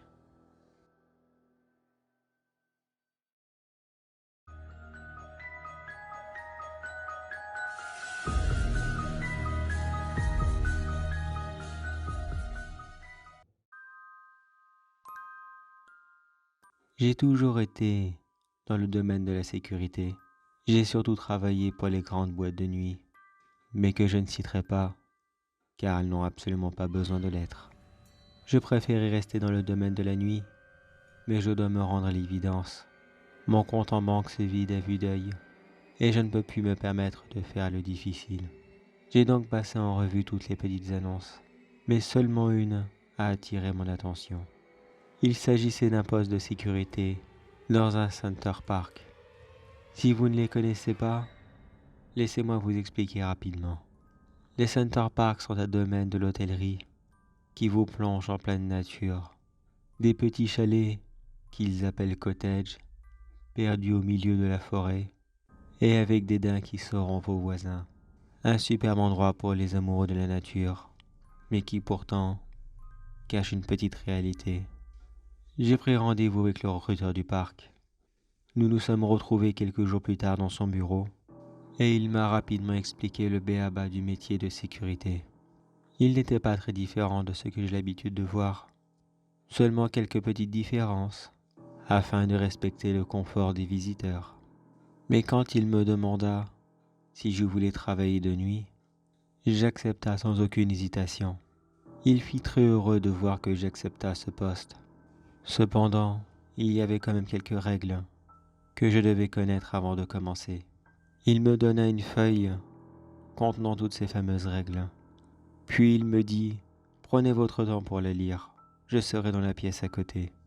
C'était un formulaire de recrutement assez classique, mais qui cependant contenait quelques règles assez perturbantes. Je vous les cite. Vous devez embaucher tous les soirs à minuit jusqu'à 8 heures du matin. Vous devrez passer la moitié de votre temps au poste de garde et l'autre temps à patrouiller dans le parc afin de s'assurer que tout se passe bien. Votre surveillance de la dernière zone, la zone F, doit être aussi rapide que possible. Au fond de la zone F se trouve un petit chemin de terre. Ne le prenez sous aucun prétexte et assurez-vous qu'aucun visiteur n'y entre. Si vous voyez un visiteur entrer dans ce chemin de terre, ramenez-le aussi vite que possible s'il se trouve à l'entrée. S'il se trouve à mi-chemin, n'y entrez pas et appelez-le de loin. Si vous le voyez au fond du chemin, laissez-le tomber, il est déjà mort. Si vous entendez des appels à l'aide ou des hurlements venant du chemin, n'y portez pas attention et continuez votre route. Si vous voyez une silhouette étrange au bout du chemin, n'y portez pas attention et continuez votre route. Si vous voyez la silhouette étrange à mi-chemin, accélérez le pas et ne le regardez pas.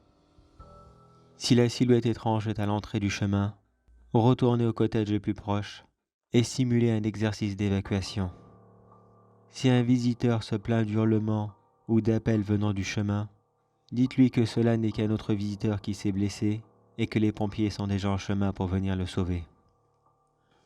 Si un visiteur signale la silhouette étrange, dites-lui que ce n'est qu'un cerf et qu'il retourne se coucher. Respectez toutes ces règles et rien ne vous arrivera dans le parc. Mais attention, si l'une de ces règles n'est pas respectée, le parc ne se tiendra pas responsable pour toutes les blessures que vous recevrez. Je suis encore là, devant cette fiche, et je ne sais vraiment pas quoi faire. Oui, ce boulot a l'air d'être très intéressant, et oui, il est très bien payé.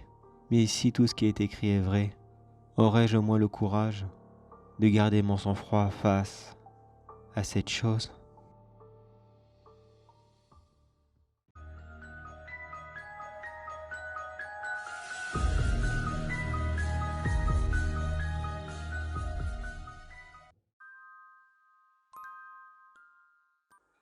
J'ai finalement accepté et signé le contrat.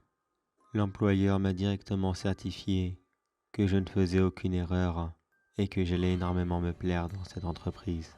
Il m'a fait la présentation de mes collègues, du moins ceux qui étaient en poste ce soir-là, et j'ai même eu le droit à une visite privée du parc. Et je dois vous l'avouer, il est beaucoup plus grand que je n'avais imaginé. Je n'ai pas parlé des règles à suivre sur le document, mais je ne pouvais me les sortir de la tête. J'ai donc repéré le petit chemin maudit, comme j'aime bien l'appeler. Cela s'était passé 2 jours. Le chemin n'avait rien de bien spécial. Certes, son aspect abandonné lui donnait un décor très sinistre, comme le chemin sombre dans le Disney La Belle et la Bête, mais il semblait tout à fait naturel. Le directeur n'a pu s'empêcher de remarquer que je regardais fixement le chemin. Il m'a juste dit que c'était un ancien chemin pour les camions de livraison, et que depuis leur dernier aménagement, plus personne ne l'empruntait. Mais il restait quand même interdit aux visiteurs, et je devais surveiller que personne n'y entre. J'ai donc passé comme cela les 2 premières semaines, à me familiariser avec le parc, qui je dois dire est un vrai labyrinthe pour tous les nouveaux qui ne le connaissent pas bien. Je dois même remercier mes collègues, qui ont fait exprès de prendre mes tours de garde, quand il s'agissait de surveiller la dernière zone. Mais il fallait bien que j'y aille un jour de toute façon. Ma première visite dans ce lieu s'est malheureusement fait seule. Le collègue avec qui j'étais en garde ce soir-là était tombé malade et ne pouvait venir travailler cette nuit-là. J'ai donc commencé une ronde habituelle à partir de la zone A afin de toutes les remonter pour arriver sur la dernière. Il était plus de 3 heures du matin et à cette heure-là, à part les daims, il n'y a plus personne dans le parc. Toutes les activités sont fermées et je pense que les visiteurs ont hâte que d'une seule chose, c'est d'attendre le lendemain afin de pouvoir à nouveau en profiter. J'ai terminé ma ronde avec ce fameux sentier. Je dois vous l'avouer, je n'étais vraiment pas emballé avec l'idée de passer devant, et j'ai donc essayé le plus que possible de retarder l'inévitable. Je ne suis pas descendu de ma voiturette, j'ai juste passé très lentement, et j'ai éclairé le fond du chemin avec ma lampe torche, afin de m'assurer que personne n'y était entré. Je m'apprêtais à repartir, quand j'ai remarqué cette petite silhouette au loin dans le chemin. J'ai bien cru faire une crise cardiaque quand je l'ai vue, mais je me suis vite rassuré en me disant qu'il n'y avait sûrement rien de bien spécial, que tout ça n'était sûrement qu'un petit bisoutage pour les nouveaux, et que ce n'était que l'un de mes collègues, ou peut-être même celui qui s'est porté malade ce soir-là, qui me faisait une mauvaise blague. Et avec un peu de chance, j'aurais été filmé par une caméra du parc, et j'aurais fini dans les vidéos débiles que se passent les employés entre eux. Pour être sûr qu'il ne s'agissait de personne, j'ai descendu de ma voiturette et j'ai commencé à faire quelques pas à l'intérieur du chemin. J'ai appelé à plusieurs reprises la personne. La première fois, j'ai sorti le nom de mon collègue et je lui ai dit que cela n'était vraiment pas drôle et qu'il devait sortir. La silhouette ne réagissant pas, j'ai donc pensé à un visiteur qui a dû chercher un coin pour aller se soulager et qui avait dû avoir peur en me voyant arriver. J'ai donc appelé une deuxième fois la silhouette, en m'adressant à elle comme si qu'elle était un visiteur, et en lui sommant de sortir de cet endroit, car il n'avait rien à faire ici. La silhouette a commencé à se rapprocher de moi, mais sans aucun bruit. Je ne savais même pas si elle marchait. Elle avançait simplement dans ma direction, et plus elle se rapprochait, et plus je commençais à voir des détails sur elle, qui maintenant que j'y repense, vont me hanter jusqu'à la fin de mes jours. Bien sûr, j'aurais dû fuir, mais j'ai immédiatement essayé de raisonner, et j'ai pensé à mes collègues, qui devaient avoir un costume exprès, qui collait parfaitement avec la description du monstre, décrit dans le formulaire. Après tout, s'ils l'ont écrit eux-mêmes, bien d'autres avant moi ont dû lire ces lignes, et se faire avoir à leur petit jeu. Je m'apprêtais donc à l'appeler une nouvelle fois, quand j'entendis la voix de l'agent à l'accueil qui me demanda de le rejoindre afin de lui donner un petit coup de main. J'ai donc fait demi-tour sans réfléchir et j'ai dit à voix haute tout en sortant du chemin: Bravo pour le costume les gars, mais cette fois-ci, je vais devoir passer mon tour pour ce petit bisoutage. Mais promis, je reviendrai. Je suis remonté dans ma voiturette et jeté un dernier coup d'œil dans le chemin pour voir la créature qui n'avançait plus. Elle était au milieu du chemin, et ce qu'il me semblait à ce moment-là être un costume extrêmement réaliste ne cessait de me regarder et de me dévisager de loin. Je suis donc reparti en me disant juste qu'il en faisait peut-être un peu trop dans le costume du méchant monstre. Quand je suis arrivé à l'accueil, j'ai rapidement aidé mon collègue à se débarrasser de la paperasse et de plusieurs visiteurs étrangers arrivés à la dernière minute. Il nous a fallu une bonne heure pour gérer tout cela. Quand la tâche fut finie, je demanda rapidement à mon collègue, qui était celui dans le costume de monstre, Et pourquoi avait-il autant envie de me faire cette petite blague? Il m'a d'abord demandé: « De quel costume parles-tu? Tu crois qu'on te fait un bisoutage? Crois-moi bien que ce n'est vraiment pas le genre de la maison. » J'ai continué en lui disant: « Mais si, je t'assure, il y avait quelqu'un dans le petit chemin, celui de la dernière zone, qui était précisé dans le formulaire d'inscription. » Mon collègue est devenu soudainement blanc et m'a regardé avec des énormes yeux. « Tu n'y es pas entré, rassure-moi, » m'a-t-il demandé avec un air extrêmement effrayé. « Si, bien sûr, j'ai pensé à un visiteur ou l'un d'entre vous qui me faisait une mauvaise blague. » D'un ton sérieux et énervé, il hurla dessus: « Ne retourne plus jamais là-bas, si nous-mêmes n'avons pas le droit d'y aller. Crois-moi, il y a une très bonne raison pour. » Sur ces derniers mots, je suis retourné à ma voiturette et j'ai fini la soirée avec quelques rondes ici et là dans le parc, plus pour faire passer le temps qu'autre chose. Je ne sais pas s'il était réellement sérieux dans ses propos, mais vu le ton qu'il a pris avec moi, je pense avoir échappé au pire. Mais maintenant une question me travaille l'esprit. Pourquoi ne m'a-t-il pas attaqué?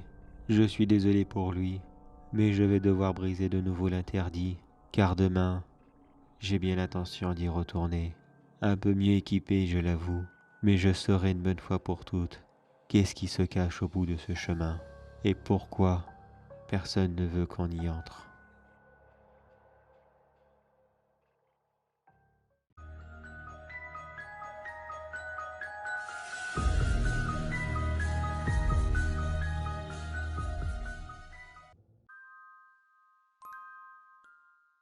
J'avais commencé ma journée de travail de la même façon que d'habitude.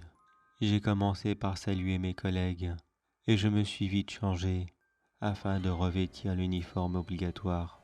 Je ne voulais pas attirer l'attention sur moi, surtout pas après ce qu'il s'était passé la veille. Et surtout, je ne voulais pas qu'il remarque ce que j'avais emporté avec moi, afin d'être sûr que cette créature me fiche la paix, en cas où elle voulait essayer de me revoir. Mais je ne pouvais pas prendre quelque chose de grande taille.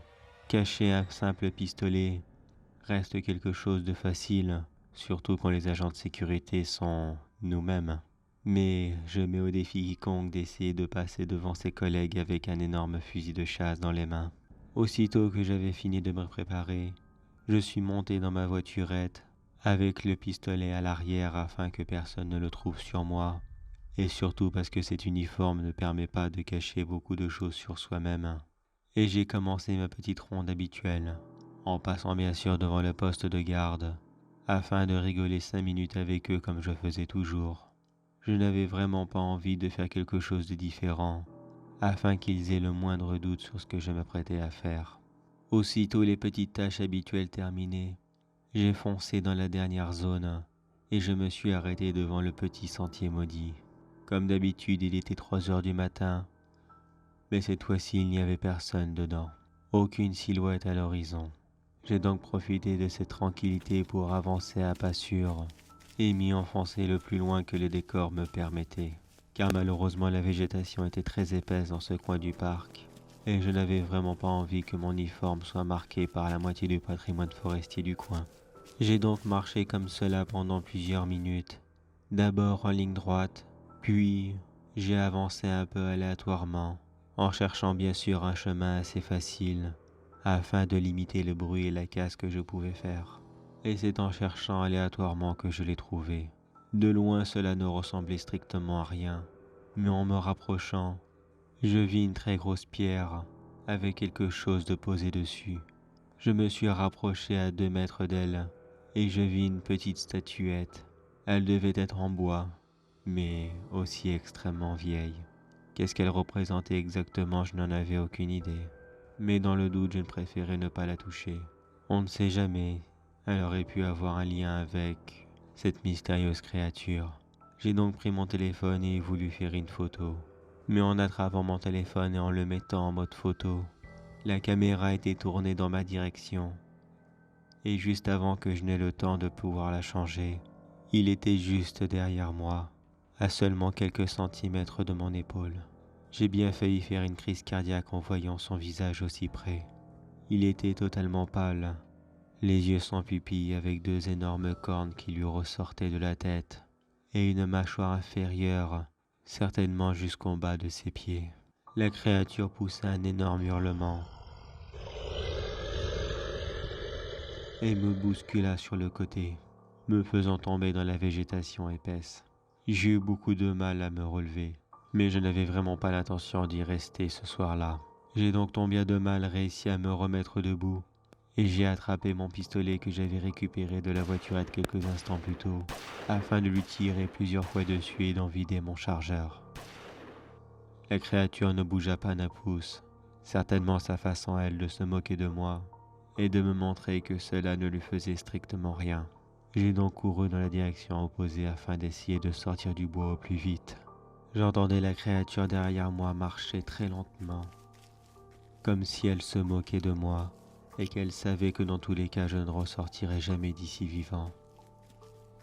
Elle était comme un fauve qui jouait avec sa proie juste avant de l'achever, ou même un orque qui s'amuse à jouer avec les otaries avant de leur assigner le coup de grâce. J'avais presque réussi à sortir du sentier. Je voyais ma voiturette au loin, mais la créature me fit tomber en avant et commença à poser un pied sur moi afin de m'immobiliser sur place. Elle m'attrapa le bras pour me mettre sur le dos, puis elle se pencha sur moi. Elle était si proche de moi que j'en arrivais à sentir son haleine putride et son souffle glacial me transperçait la peau. Mais juste avant qu'elle ne le fasse, j'entendis plusieurs coups de feu venir de derrière moi, et la créature se relevait rapidement afin de faire quelques pas en arrière en hurlant. Je n'ai même pas eu le temps de bouger que j'ai senti deux mains se poser sur mes épaules et me tirer en arrière de toute leur force. Je n'arrivais pas à quitter la créature du regard, de peur que ces nouveaux assaillants n'arrivent pas à le repousser et qu'elle nous saute dessus dans un élan de colère. Mais j'entendis la voix de mes collègues dire de continuer à tirer pendant qu'ils me traînaient hors du sentier. Quand j'eus enfin le courage de regarder derrière moi, il s'agissait bien d'eux. Ils étaient trois, un qui tirait abondamment pendant que les deux autres tiraient de temps en temps, tout en continuant à me tirer par les épaules afin de me sortir d'ici. Ils me firent monter dans une voiturette et m'emmenèrent à l'infirmerie. Je ne pouvais pas voir là où la créature m'avait frappé, mais d'après eux, la blessure n'était vraiment pas jolie à voir. Ce n'est que plusieurs jours plus tard que j'ai enfin eu la réponse à ma question. Le directeur du parc lui-même est venu tout m'expliquer. Il s'agissait en fait d'un ancien esprit de la forêt qui avait toujours été là, même avant la construction du parc. Et visiblement, la statuette que j'avais prise en photo était le totem qui permettait à la créature de toujours rester sur place. Bien sûr, il était complètement impossible d'y accéder, et j'étais certainement le premier à l'avoir vu d'aussi près, et encore même de l'avoir pris en photo.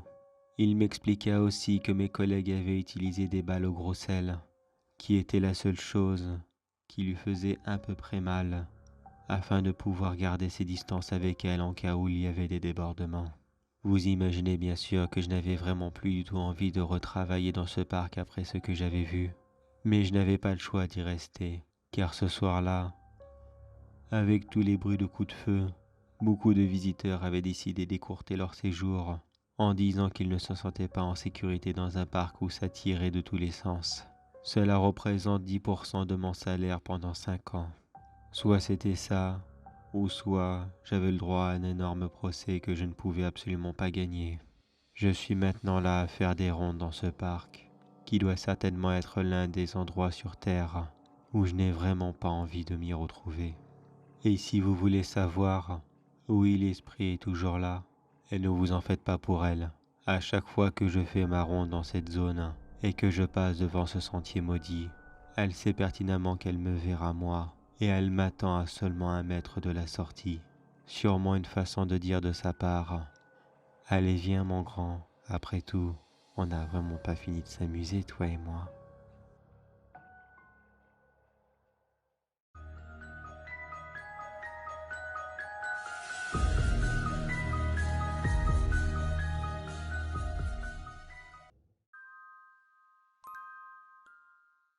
Croyez-vous aux mirages, ceux que l'on peut croiser dans les déserts? Un jeune homme n'y croyait pas du tout lui aussi, et avait décidé de parcourir le désert, avec pour seule compagnie son dromadaire, qui était bien plus efficace qu'un cheval dans ce genre de climat. Le jeune homme avait décidé de parcourir le désert du Sahara en seulement quelques jours. Il voulait prouver un nouveau record, ou du moins se prouver lui-même qu'il était capable de faire de grandes choses. Mais après avoir passé 3 longs jours dans cette gigantesque fournaise, il commença à manquer d'eau et ne pouvait absolument pas faire demi-tour. Durant son 5e jour, il s'imaginait déjà mort, son corps attaché au pied de son dromadaire, qui continuait à avancer en ligne droite, car lui, il avait ses précautions d'eau. Mais à sa grande surprise, ce qu'il imaginait au début être un désert était en fait une oasis, ce qui allait sûrement lui sauver la vie, ou même le mettre dans une situation encore bien plus difficile. En arrivant à l'oasis, il ne put s'empêcher de sauter dans l'eau et de profiter de sa fraîcheur afin de se remettre sur pied. Mais durant sa baignade, il marcha sur un objet qu'il s'empressa de ramasser et il découvrit une lampe. Il se demanda bien sûr qu'est-ce qu'elle pouvait bien faire au milieu de nulle part, et il s'imaginait déjà avec un génie qui sortirait de la lampe comme dans les contes pour enfants. Mais bon, qui ne tente rien à rien. Il frotta donc la lampe et un génie en sortit. Extrêmement surpris de le voir et ne sachant quoi faire, le génie commença la conversation avec un discours qu'il devait certainement connaître par cœur. Comme dans les contes, le génie lui accorda 3 souhaits. Mais à la différence, c'est qu'il devrait payer quelque chose de très précieux. Alors il devait être bien sûr de ce qu'il allait souhaiter, et si cela valait vraiment la peine. Le jeune homme s'imaginait déjà en train de vendre son âme au génie, en guise de paiement pour les 3 vœux. Alors il savait déjà quoi faire comme vœu, afin d'éviter cela. Il lui dit, comme premier vœu, j'exige d'être immortel. Comme deuxième vœu, je veux être l'homme le plus riche du monde.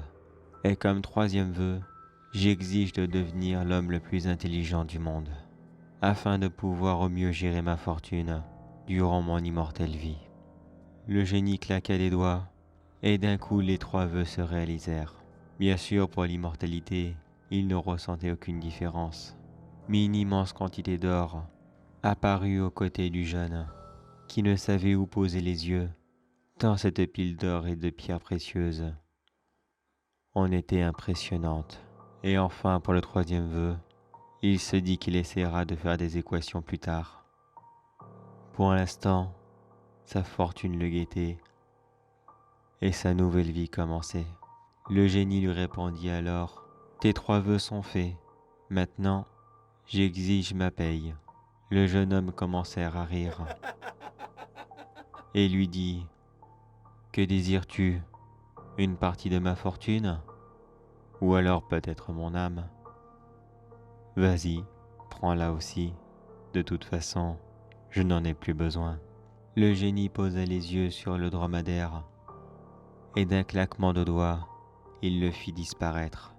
Il rentra lentement dans sa maison et dit au jeune homme, « Si tu te crois si malin, alors maintenant explique-moi comment tu vas faire pour rentrer avec tous ces torts, si tu n'as même pas la force de l'amener jusqu'à chez toi. » Le jeune homme comprit rapidement qu'il était piégé, car il n'avait pas besoin d'être l'homme le plus intelligent du monde, afin de comprendre qu'il ne pourrait jamais déplacer tout son or. Et à ses yeux, il était hors de question qu'il perde la moindre pièce d'or de vue et qu'il retourne dans sa longue et minable vie qu'il avait connue autrefois. Les années et les siècles passèrent et le jeune homme resta à côté de son or afin de le surveiller. Ce qui était à la base la plus grande intelligence du monde devint rapidement la plus grande des folies. Il ne put s'empêcher d'imaginer que la moindre personne qui passait à côté de lui était là uniquement pour lui voler son or. Si un jour vous vous promenez dans le désert du Sahara et que vous voyez au loin une oasis brillant de 1000 feux, comme si un immense trésor s'y trouvait, Dites-vous que cela n'est qu'un mirage et que cela ne vaut pas le coup de risquer d'y perdre la vie ou même la santé mentale.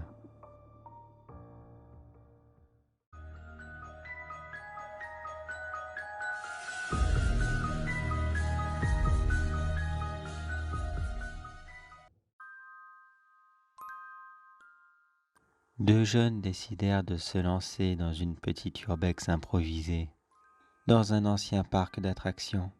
Il s'agissait plutôt du petit parc familial qu'on se passait de génération en génération et qu'on essayait d'améliorer au fur et à mesure des années.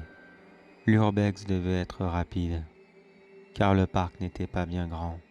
Mais comme les deux jeunes étaient youtubeurs et qu'ils voulaient donner un peu plus d'originalité à leurs vidéos, ils décidèrent d'y aller de nuit, afin que l'atmosphère y soit plus effrayante. Ils arrivèrent dans le parc à 2 heures du matin. Ils eurent beaucoup de mal à le trouver.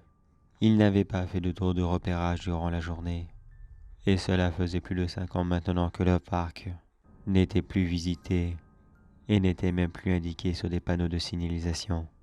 Il avait comme simplement disparu, ne laissant que quelques traces sur internet de lui, avec des avis très négatifs, ce qui a probablement poussé à sa fermeture définitive. Leur urbex commencèrent doucement.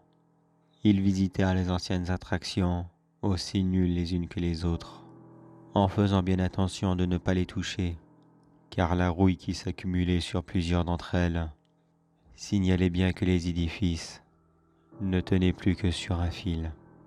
Après avoir visité la moitié du parc en seulement 20 minutes, les deux jeunes décidèrent de faire une pause à la cafétéria afin de vérifier que leurs appareils n'étaient pas tombés à court de batterie.